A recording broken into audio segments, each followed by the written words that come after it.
युवकों शक्त चापुड़े छात्री बेहोश होती गंजाम जिला सानखेमुंडी पोड़ामारी विज्ञान महाविद्यालय अभावन घटना युवकों शक्त चापुड़े युक्त 2 प्रथम वर्षर छात्री बेहोश हो पड़ते छात्री को उद्धार कर संगे संगे दिगपहंडी मेडिकल को निया से सुस्थ थिबा सूचना मिलुछि। युवक जनक कहीं माड़ मारे कारण अस्पष्ट रही घटना को नहीं पुलिस तदंत आरंभ करिछि।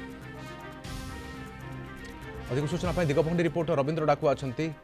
रवींद्र कहीं छात्री को चापुड़ा मारे युवक देखो राधेश्याम चापुड़ा मारिवार तो कारण अस्पष्ट रही तेज पुलिस पहुंची तदंत आरंभ कर सूचना देवाक चाहिए छात्री जनक से पोड़ामारी निकटर थी एक गाँव छात्री और जुक्त 2 प्रथम श्रेणी से पढ़ुंट से छिड़ा समय हठात 2 जन युवक बैक आसिले गोटे युवक मारी जहारी फल से संगे संगे अचेत हो पड़ते यापर स्थानीय युवक किसी साहाय्य कर 108 आंबुलांस जगह दिगपहंडी मेडिकल को आनी सेठारे प्राय अध घंटा धरी युवक जन जो छात्री जनक पड़ते धीरे सुस्थ हवा से जमी गोटे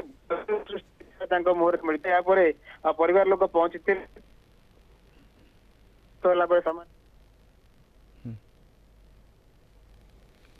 तो गंजाम जिला सानखेमुंडी ब्लॉक पोड़ामारी विज्ञान महाविद्यालय घटी अभावन घटना एवं जड़े युवकों शक्त चापुड़े जड़े युक्त 2 श्रेणी प्रथम वर्षर छात्री बेहोश हो पड़ते हस्पिटाल को निया किंतु वर्तमान से सुस्थ होती निज घर को फेरी सूचना मिली। बहुत धन्यवाद तमाम सूचना दिगपहंडी रिपोर्टर रवींद्र डाकुआ रही।